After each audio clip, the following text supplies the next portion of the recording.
Salut tout le monde, j'espère que vous allez bien les amis, on se retrouve aujourd'hui pour une nouvelle vidéo. On va démarrer malheureusement avec une mauvaise nouvelle qui concerne Rodrigo. Il l'a annoncé hier sur les réseaux sociaux, le décès de sa grand-mère. On a évidemment une pensée pour lui, pour sa famille, pour ses proches. Un moment extrêmement douloureux pour Rodrigo. Voilà, on lui souhaite évidemment plein de courage dans cette épreuve. On enchaîne les amis avec l'information du jour, c'est jour de match pour le Real, avant-dernier match de cette saison pour les Merengues, avant la finale de la Ligue des Champions qui aura lieu donc dans une semaine, jour pour jour, 38e et dernière journée de Liga. Le Real veut célébrer son titre de champion d'Espagne avec son public au Bernabéu ce soir 21h. Le Real Madrid reçoit le Betis Séville, comme vous pouvez le remarquer sur cette image de présentation de cette 38e et dernière journée de Liga. C'est évidemment Toni Kroos qui sera mis à l'honneur ce soir au Bernabéu.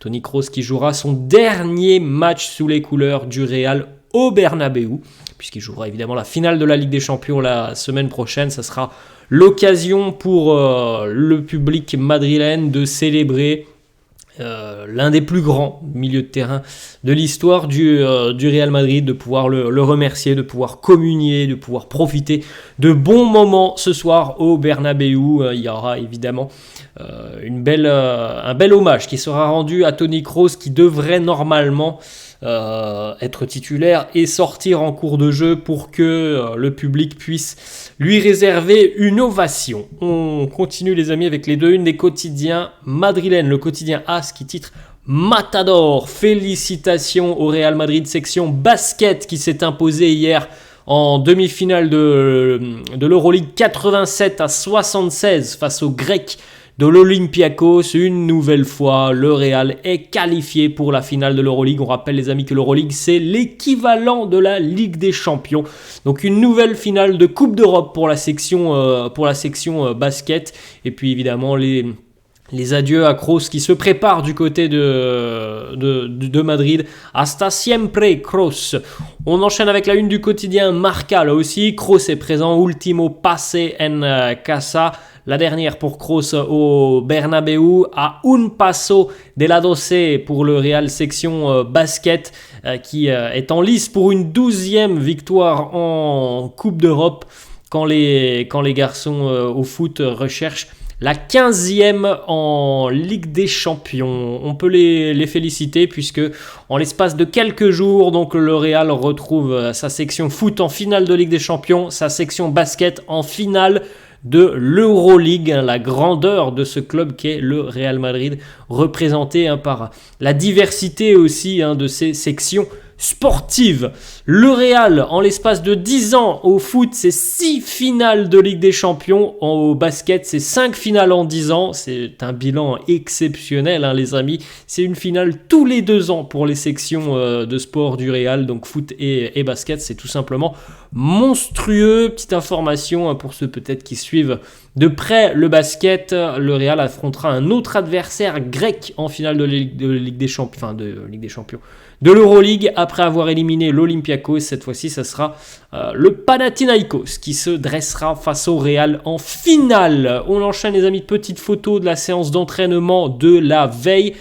Petite photo pour montrer aussi le dernier entraînement de Toni Kroos avant un match de Liga. Donc dernière séance d'entraînement de Liga pour Toni Kroos hier. Ça fait bizarre, tout simplement les amis, de se dire qu'on va devoir se préparer à faire nos adieux à Toni ce soir. Et de se dire que voilà, il ne sera plus là l'année prochaine au milieu de terrain. Selon la Cadena de Copé, Toni n'a absolument rien demandé pour sa dernière au Bernabéu. Il n'a pas demandé à ce qu'il y ait un adieu personnalisé ou une cérémonie.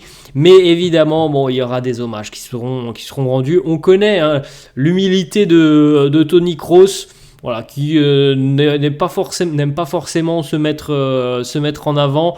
Donc voilà, c'est pas surprenant qu'il n'ait absolument rien demandé pour cette cérémonie d'adieu, mais évidemment du côté du staff, des dirigeants, de ses coéquipiers, mais aussi du public qui sera au Bernabéu, on a envie de lui rendre hommage. Il y aura normalement un joli tifo qui sera préparé en l'honneur de Tony Kroos. Et comme je vous l'ai dit tout à l'heure, normalement Carlo devrait lui permettre d'être ovationné par le public en le remplaçant. Bon, en seconde mi-temps, on verra bien à quel moment sortira Tony Kroos ce soir. Comme je vous l'ai dit, les amis, il devrait y avoir aussi un joli tifo au sein des tribunes du Bernabéu pour l'adieu à Tony Kroos. Quelques petites déclarations hier en conférence de presse. Carlo qui nous dit Tony a été l'un des plus grands à jouer tout simplement. Ça, pas de doute là-dessus. C'est l'un des plus grands milieux de terrain de l'histoire du football. Il faut le dire. Il n'y a pas franchement de débat là-dessus. Il y a énormément de très très bons milieux de terrain dans l'histoire du football. Tony en fait partie, il n'y a pas de doute là-dessus. Autre petite déclat de Carlo qui nous dit « Je pense sincèrement que Tony aurait pu continuer à jouer au plus haut niveau, mais c'est sa décision. » Il est évident, les amis, que quand on voit les prestations de Tony tout au long de la saison, quand on voit le rendement qu'il a eu au long de cette saison, son implication, son professionnalisme, sa rigueur, on peut se dire que oui, il aurait pu continuer, mais c'est sa décision. Comme il l'a dit, il veut quitter le monde du football au plus haut niveau. Et je pense, comme on l'a déjà répété depuis 2-3 jours, les amis, que oui, alors là, il n'y a pas de doute. Il quitte le monde du football au plus haut niveau. Il n'y a pas de doute là-dessus parce que sa saison a été exceptionnelle et on espère sincèrement qu'il pourra la terminer avec une 15e Ligue des Champions dans une semaine. On enchaîne avec une autre déclat de Carlo sur ce dernier match de Liga au Bernabéu ce soir face au Betis. Le seul objectif ce soir, c'est d'essayer de ne pas perdre parce qu'il y a aussi ce petit objectif de rester invaincu à la maison en Liga et puis aussi de poursuivre cette magnifique série d'invincibilité en Liga où le Real n'a plus perdu depuis le mois de septembre. Carlo qui nous dit ça a été une saison fantastique, on va dire au revoir à une légende demain. On doit évidemment en profiter, ça sera une journée importante. Nous sommes très satisfaits de notre championnat, du titre que je pense qui est mérité pour nous. C'est certainement la meilleure saison de ma carrière. Voilà cette déclaration de Carlo qui est quand même une déclaration pleine de sens quand on connaît la longévité de Carlo au plus haut niveau, quand on connaît aussi son palmarès, les équipes qu'il a coachées, que ce soit le Real, le Napoli, le Bayern, le Paris Saint-Germain, coaché en Angleterre aussi Carlo, c'est quand même impressionnant de se dire que voilà, c'est certainement la plus belle saison de sa carrière, malgré toutes les épreuves qu'a dû traverser le Real cette saison, notamment, on le sait tous, ces épreuves liées aux blessures de certains joueurs importants et notamment dès le début de saison. Autre déclat de Carlo sur la décision de Nacho. Alors là, on ne parle pas de la titularisation ou non en finale de Ligue des Champions, on parle du choix de Nacho de continuer ou non avec le Real à la saison prochaine. Carlo qui nous dit que Nacho n'a pas encore pris sa décision. On n'est pas pressé, il n'est pas pressé.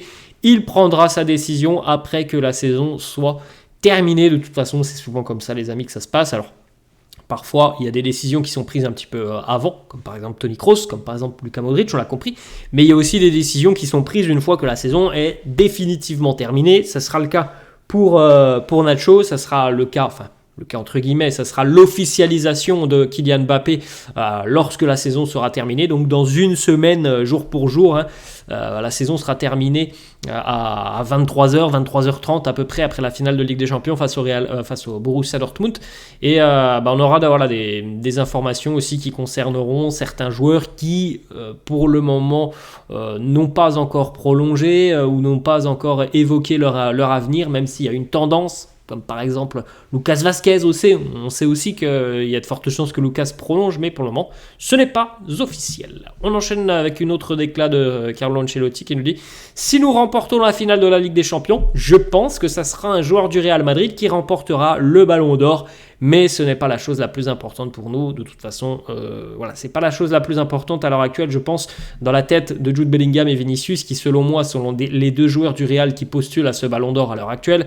Je pense que Jude et Vini, ils ont très envie de remporter la finale de la Ligue des Champions et peut-être qu'après, oui, ils penseront qu'ils sont légitimes, en tout cas, aux yeux des votants pour remporter le Ballon d'Or. Mais c'est pas, à mon avis, leur objectif à l'heure actuelle. Je pense que tout le monde est très très concentré, très focus sur cette finale dans une semaine. Autre petite déclaration, et c'est la mauvaise nouvelle qui est tombée hier et qui est donc confirmée. Alors on avait une tendance déjà depuis quelques jours et ça se confirme. Carlo l'a annoncé hier en conférence de presse, Aurélien Tchouaméni ne participera pas à la finale de la Ligue des Champions. Il ne sera pas remis à temps. C'est difficile parce qu'on sait que le Real n'a jamais perdu cette saison lorsque Tchouaméni était titulaire. Alors vous allez me dire, de toute façon le Real n'a quasiment pas perdu cette saison. C'est vrai, le Real n'a presque pas connu la défaite cette saison, mais en tout cas, c'est vrai qu'Aurélien était une sorte, entre guillemets, de talisman au milieu de terrain. Parfois en défense, bon, c'était plutôt rare, et plutôt au milieu de terrain quand même, Aurélien. Mais c'est vrai que c'est difficile parce qu'on nous a fait croire un petit peu, il y a une quinzaine de jours, qu'il pourrait être disponible pour la finale de la Ligue des Champions, et malheureusement, la tendance s'est très rapidement inversée depuis une petite semaine maintenant, et donc l'officialisation elle est connue. Tchouaméni ne participera pas à la finale de la Ligue des Champions. Carlo a annoncé que normalement il devrait être disponible tout de même pour l'Euro aux alentours du 10 juin. On enchaîne les amis, on regarde la liste des joueurs retenus par Carlo pour affronter le Betis ce soir. Vous pouvez faire un petit arrêt sur image. À noter que Mario Martin est de nouveau présent au milieu de terrain. Les deux absences habituelles, David Alaba et donc Aurélien Tchouaméni. On regarde les compos l'équipe probable. Il faut savoir les amis que normalement ce soir à quelques exceptions près, ça devrait être la compo qui affrontera le Borussia Dortmund la semaine prochaine, puisqu'évidemment, il y a une semaine pour se refaire, entre guillemets, une santé d'ici à la semaine prochaine. Et puis ce soir, je pense que il n'y aura pas des joueurs qui seront à 100%. Il n'y a pas un objectif de fou ce soir face au Betis. Personne n'a envie de se blesser ce soir. Personne ne va aller au contact à 100% ce soir. En tout cas, c'est ce que je pense. On va toujours quand même avoir une petite réserve. Évidemment qu'on a envie de bien terminer. Mais il y aura quand même une petite réserve ce soir. On ne va pas l'épuiser dans ses ressources pour affronter le Betis sur un match qui n'a aucun intérêt. Donc normalement, c'est la compo aussi qui affrontera le Borussia Dortmund. Courtois dans les buts, Nacho, Rüdiger en charnière, Carvajal à droite, Mendy à gauche, Bellingham, Camavinga, Kroos, Valverde, Rodrigo et Vinicius. Je pense sincèrement les amis que dans une semaine, ça sera la même chose face au Borussia Dortmund. La compo cette fois-ci du quotidien AS. Courtois, Nacho, Rüdiger, Carvajal, Mendy, Camavinga, Kroos, Valverde, Bellingham, Vinicius et Rodrigo. Vous avez pu le voir les amis, on a exactement la même compo entre As et Marca, donc la tendance se confirme et s'affine à une semaine de la finale.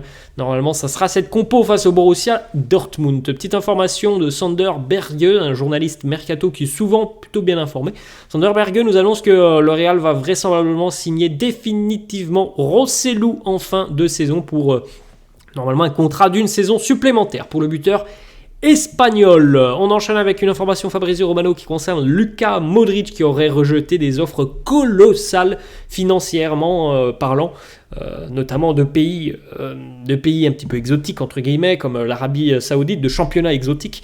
Il en a informé le Real il y a quelques jours. Il souhaite continuer avec les merengues. Le volet financier visiblement n'est pas la priorité pour Luka qui veut continuer et peut-être même terminer sa carrière au Real, et donc financièrement il a refusé des offres assez importantes.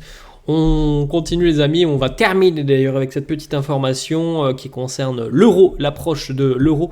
Arda Güler est lui aussi sélectionné, retenu avec sa sélection pour participer à l'Euro. On fera un petit point dans quelques jours après la finale de la Ligue des Champions, évidemment, sur les joueurs du Real qui participeront à l'Euro avec leur sélection, et puis ceux aussi qui participeront à la Copa América du côté de l'Amérique du Sud. Voilà les amis, la fin de cette vidéo. J'espère que ça vous a plu. N'hésitez pas comme d'habitude de lâcher un petit pouce bleu. N'hésitez pas non plus à vous abonner à la chaîne. Je vous laisse et je vous dis à la prochaine. Ciao à tous.